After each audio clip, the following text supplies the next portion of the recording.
बसंतपुर नामक एक छोटे से गांव में लता और घनश्याम नामक पति पत्नी अपने दो बच्चे पिंकी और चीकू के साथ एक छोटे से घर में रहते थे। घनश्याम सेठ धनीराम के यहाँ खेतों में मजदूरी का काम करता था और लता गांव के एक बंगले में खाना और साफ सफाई का काम करती थीं। दोनों पति पत्नी खूब मेहनत और मशक्कत करके अपने और अपने बच्चों का पेट भरते थे। यूं तो हमेशा ही गर्मी के समय 40 डिग्री तक तापमान चला जाता था, लेकिन इस साल तापमान बहुत ज्यादा बढ़ गया था, जिस वजह से बसंतपुर गांव के लोग बहुत ज्यादा परेशान थे। दिन हो या रात हो, लोग गर्मी से बेहाल थे। इस साल तो बहुत ज्यादा गर्मी पड़ी है। इतनी कड़ी धूप में काम करना बहुत मुश्किल हो गया है। घर से निकलते ही पसीना बारिश की तरह टपकने लगता है। इतनी भारी गर्मी में तो काम पर भी जाने का मन नहीं करता। न जाने इस साल की गर्मी कैसे कटेगी। चलो अच्छा, मैं काम पर जाता हूँ, वरना सेठ गुस्सा करेंगे। घनश्याम मजदूरी पर चला जाता है। पिंकी और चिंकी एक सरकारी स्कूल में पढ़ते थे। लता पिंकी और चिंकी को स्कूल छोड़कर काम पर चली जाती है। उस बंगले में मालकिन हेमलता और मालिक रामचंद्र अपने दो बच्चे टीना और शिवम के साथ रहते थे। अरे लता, आ गई तू। अब चल जल्दी से सारे काम निपटा लो। पता है ना, शिवम की बर्थडे पार्टी है, तो सारे काम 4 बजे से पहले ही हो जाने चाहिए। और हाँ, इसके बाद तुम घर सजाने में भी मेरी मदद करोगी, ठीक है? ठीक है मालकिन, मैं पहले जाकर घर के सारे काम निपटा लेती हूँ। इसके बाद घर को सजाने में मैं आपकी मदद करूँगी। ऐसे लता घर के सारे काम करने के बाद हेमलता की घर को सजाने में मदद करती है। हेमलता और लता मिलकर पूरे घर को अच्छी तरह से सजा देते हैं। अच्छा मालकिन, मैंने घर के सारे काम निपटा दिए हैं और पार्टी की सारी तैयारी भी हो गई है, तो अब मैं घर जाती हूँ। हाँ ठीक है, लेकिन पता है ना तुम्हें, आज शिवम की बर्थडे पार्टी है, तो तुम शाम को 7 बजे अपने बच्चों के साथ पार्टी में आ जाना। और हाँ, मुझे तुम्हारी थोड़ी मदद की भी जरूरत होगी। ठीक है मालकिन, मैं शाम के समय बच्चों के साथ यहाँ आ जाऊंगी। ऐसा कहकर लता घर चली जाती है और दोनों बच्चों को तैयार करके शाम को 7 बजे पार्टी में आ जाती है। पार्टी बहुत ही शानदार होती है। लता के बच्चे इतना बड़ा घर देखकर कहते हैं, अरे यार चिंकी, यह घर कितना बड़ा है और कितना सुंदर है। बाहर कितनी गर्मी है, फिर भी इनके घर के अंदर कितना ठंड लग रहा है।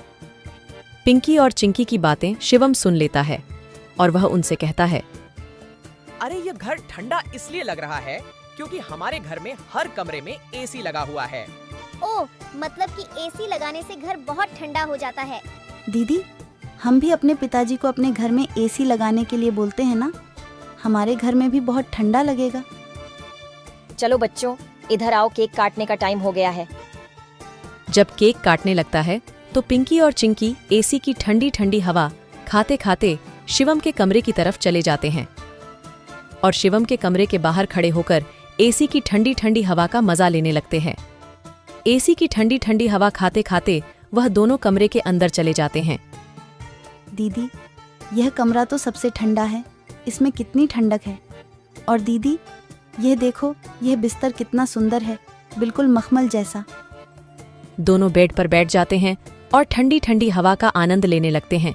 देखते ही देखते 15 मिनट बीत जाते हैं और आराम करते करते कब दोनों की आंख लग जाती है, उन्हें पता ही नहीं चलता। इतने ही देर में अचानक से शिवम की बहन टीना कमरे में आ जाती है। वह पिंकी और चिंकी दोनों को शिवम की बेड पर लेटा देखकर जोर से भड़कती है। ये दोनों मेरे कमरे में क्या कर रहे हैं? माँ इधर आओ, देखो ये दोनों मेरे बेड पर क्या कर रहे हैं। टीना की आवाज सुनकर हेमलता कमरे में आती है। तुम दोनों अभी के अभी मेरे बेड से उठो। पिंकी और चिंकी हेमलता की आवाज सुनकर जग जाते हैं। लता भी हेमलता की आवाज सुनकर भागी भागी चली आती है। क्या हुआ मालकिन? आपकी बहुत जोर से नीचे आवाज आ रही थी। क्या हुआ? ये पूछ, क्या नहीं हुआ? ये देख नहीं रही तू? तेरे बच्चों ने अपने गंदे मेले बदबूदार कपड़ों से मेरा पूरा बेड गंदा कर दिया। तेरे बच्चों ने एसी देखा नहीं कि सोने चले मेरे बेड पे। हद होती है यार। मैं तो तेरे बच्चों को इसलिए बुलाया था कि इनका भी थोड़ा मन लग जाएगा। इन्होंने कभी ऐसी पार्टी लाइफ में देखी नहीं होगी, ये भी देख लेंगे। पर ये तो अपनी औकात ही भूल गए। ये हमारा घर है, कोई धर्मशाला नहीं कि कोई भी भिखारी हमारे कमरे में आ जाएगा और आकर के सो जाएगा। तू अभी के अभी अपने बच्चों को लेकर निकल यहाँ से। और हाँ, कल से काम पर भी आने की जरूरत नहीं है। मालकिन ऐसा मत करो, मेरी बात तो सुनो।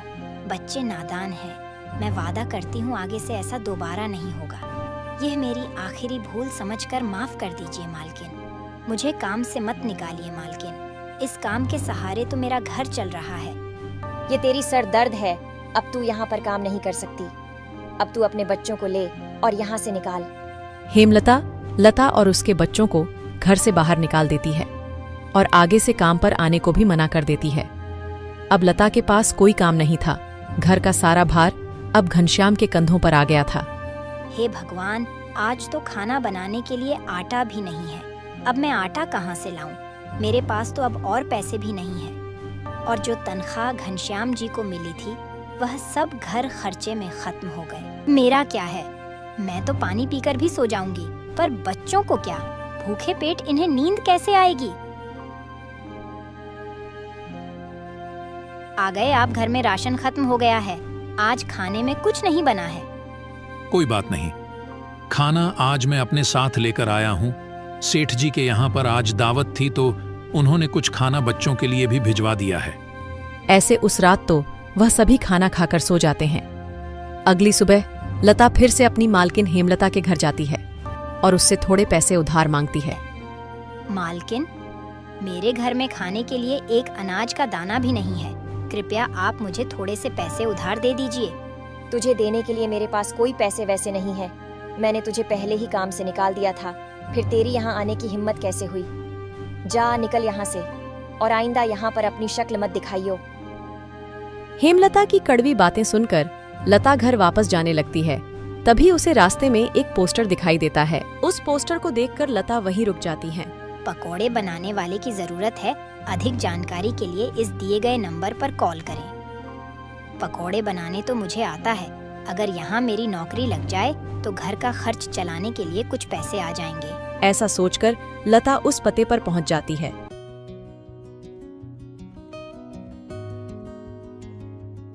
भैया, मैंने आपका पोस्टर देखा।